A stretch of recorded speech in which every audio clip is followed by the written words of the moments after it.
Hello everybody, welcome back. In today's Trading Bootcamp series, episode number 14, we will be diving into Fair Value Gaps Part 2. We are going to be looking into which fair value gaps are better to take and which inversion fair value gaps are better to take, basically complementing the other fair value gap video, my first fair value gap video that I posted on this YouTube channel. This is going to basically complement and add some stuff that is really important that I did not mention in that video. So if you don't know what is a fair value gap or an inversion fair value gap, I definitely recommend watching that video, which is going to be right up here, so you guys can click it and go watch that one and then go back into this one. Now let's start things off with fair value gaps.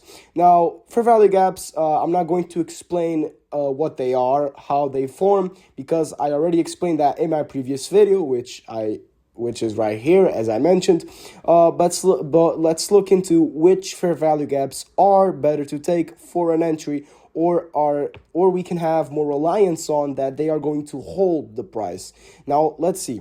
So the first thing is from pre-market open. So basically a 30 UTC minus 5. This is the exchange time, and mainly at market open. Now what do I mean by this? Pre-market open is at 8:30, and at 8:30 is when liquidity starts to enter in the markets, especially if you're trading the Nasdaq and the S&P 500 or ES, if you're trading NQ or ES or the Dow, anything that has the dollar in it. Once it reaches 8:30 or 9:30, it becomes very, very volatile, which is what you want for your strategy. That's why most people that trade NQ and ES literally trade on market open or pre-market open.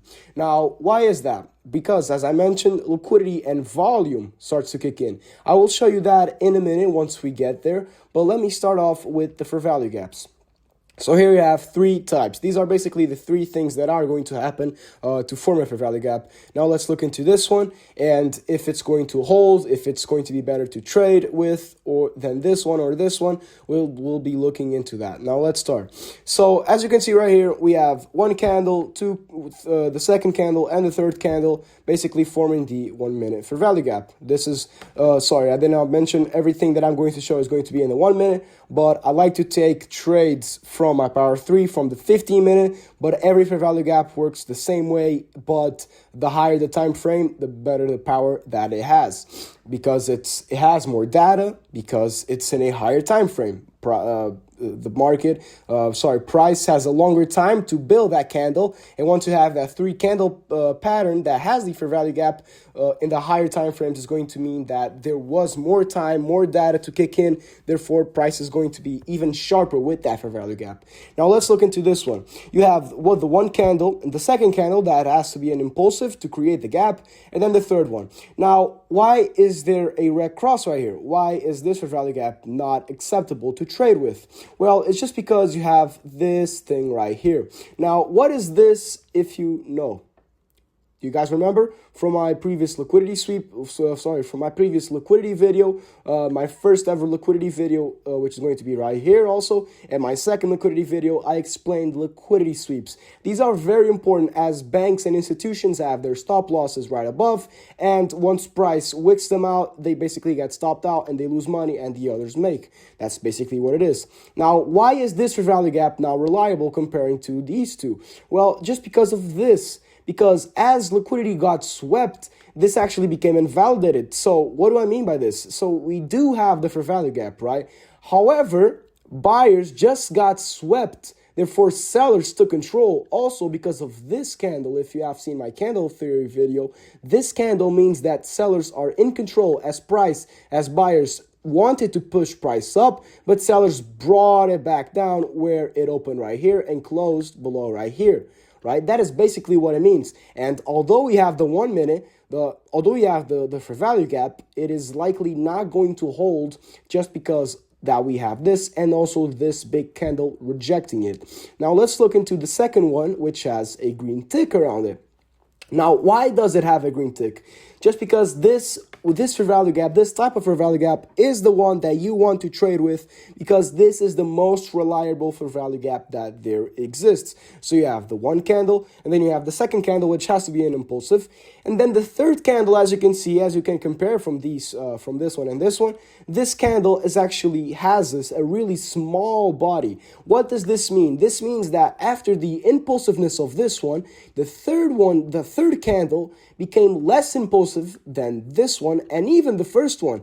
Now, this does not mean that buyers are losing volume and anything like that. This just means that buyers are not buying out of control, because once you buy, keep buying, price becomes suddenly too pricey for them to keep buying. Therefore, they have to bring price to a discount, so they buy at the lower price, right? And if you have this little controlled candle, I like to call it controlled candle, because it literally controls the volume that these two have.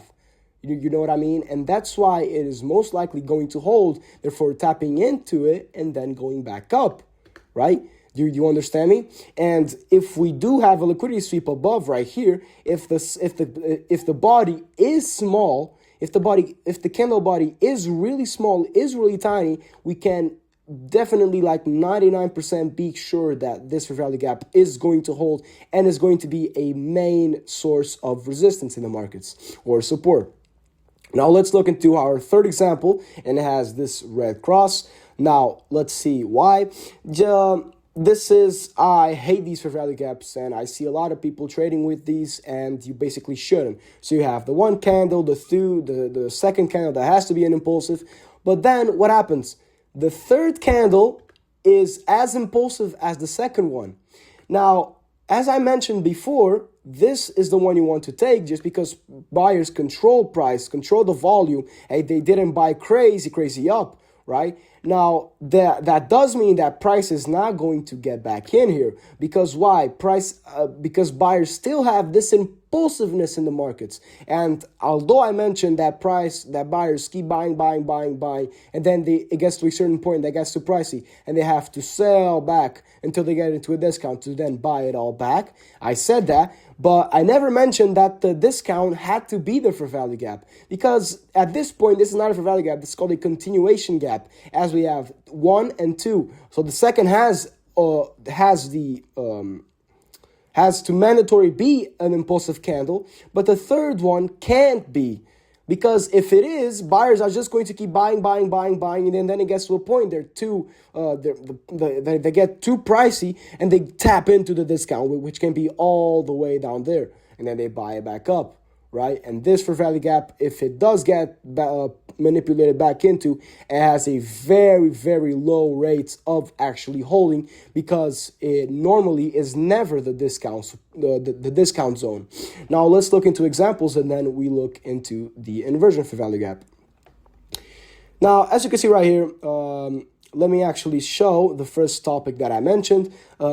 So as you can see, you have the volume, right? And this is 912 right here, as you can see below. This is 912, and this is pre-market open. So you have 830, 1K volume, not that bad, not that good. And then once you get to New York open, boom. See? Look at the difference. You went from 790 volume to 1,750 volume. You know what I mean? The volume changes a lot, therefore the liquidity also changes a lot. Now let's look into the example. What is this type? Is it the first, the second, or the third one? It's the second one. Why? Because look, you have the first candle, the second one that is an impulsive candle, and then the third one, look what it is. The third candle has no body. This is what we call the doji candle. And although we have a liquidity sweep right here, as you can see, the body is so tiny. Therefore, buyers controlled price. And I know what you're going to say. Oh, but then it got impulsive right here. But look what happened. We did a 1 dip, 2 dip, and 3rd dip. See, this fair value gap, and this is on a 1 minute, this fair value gap was so strong because of this candle, this pattern, that it held 3 times. It did 3 dips, 1, 2, 3. Sellers tried pushing price slower. They couldn't, because this buyer support right here was just keeping it on support. This was a resistance to sellers, a support for buyers, It tapped, and it could not break below this gap. I mean, it closed below, but it did not break below. You know what I mean?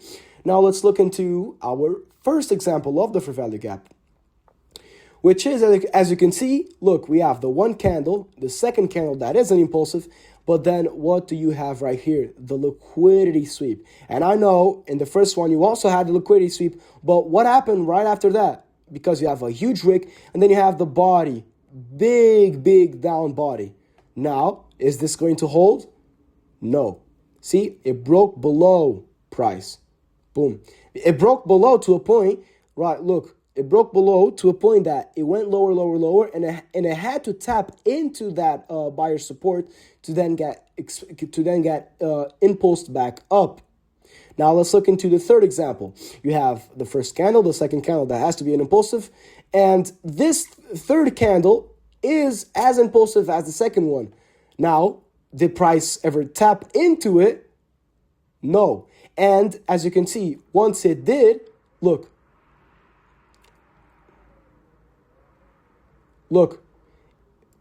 it did tap and then went back in, but this is very, very rare. This is a very, very rare example to happen.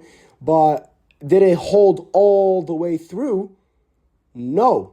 See, look, the discount was all the way down here, and the continuation gap did not hold. They not kept holding. It did 1-2 touches, and this one doesn't even count because it didn't impulse up, right? Whereas this 1 minute fair value gap, and actually the discount, look at how powerful the first fair value gap is. It did 1, 2, 3, 4, 5. The first fair value gap was the discount of this whole range. And as this impulsiveness, as this continuation gap formed, price impulsed back up. When it went back, it touched. Okay, it went back up. This is very rare. But then it closed below the continuation gap. This was not the support. This was not the discount area, right? So they were all on the premium right here. Once they got to the 1 minute fair value gap, which is the first one, the best example that you can have, look, it held up all the way here. Yeah, this looks like magic, and this works beautifully. Now let's look into, where is it? Right here.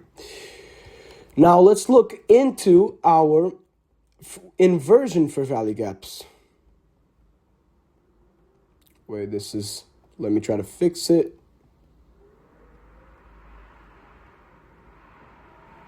Damn, the wind is crazy. All right, I can delete this one now. So inversion fair value gaps, which are better to take? I'm a power 3-day trader, and for me, the inversion fair value gap, the best to ever trade with is to inverse the manipulation phase. So you have the accumulation, the manipulation phase to a 15-minute fair value gap, and then the reversal. Now, inversion fair value gap, which is better to take?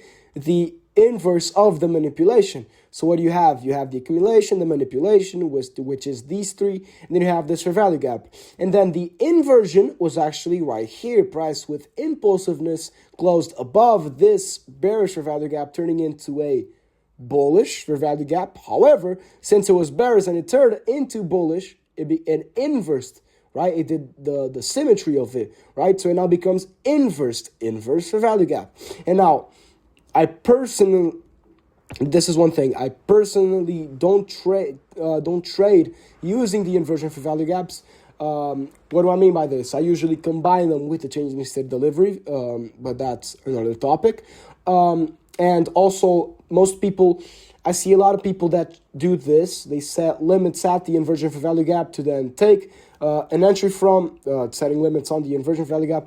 But I don't like to do that just because NQ is famously known for when there's a setup, if you set limits, that shit ain't going to be touched anywhere in time. You know what I mean? Just because NQ, I believe it's called pump and dump, just because of how fast it does things. And once you get that set up, usually limits do not work. And if they do work, it's when you're facing exhaustion or Q4, Q1 periods. Now, yeah, you can wait for the pullback, but that is not likely to happen. Therefore, I just like to basically enter right here on this candle that closed and then ride it up to some liquidity points. And let's check out the example right here. This is actually from my Power 3 video. From my Power 3 PDF, my Power 3 encyclopedia. And look, accumulation, manipulation. Let me try to get this bigger. All right, I believe you can see better. So you have the accumulation right here at the bottom. You have the manipulation back up. And then you have, this is little. You have 1, 2, 3. This is the fair value gap, the bullish fair value gap. And then you have this big candle that closed below the inversion fair value gap. And with the change, you can enter right here. That's why, as you can see, price did not go back into this inversion fair value gap. It just dumped right away. That is basically called pump and dump. That's why I love NQ so much, because it's super fast at what it does and it's so efficient at what it does. Now, my people, that is everything that you needed to know about fair value gaps and inversion fair value gaps. I don't know if I'll be making a part 3. If I will be complementing with changes in delivery, liquidity, and everything like that. And yeah, I hope you guys enjoyed this video, and God bless.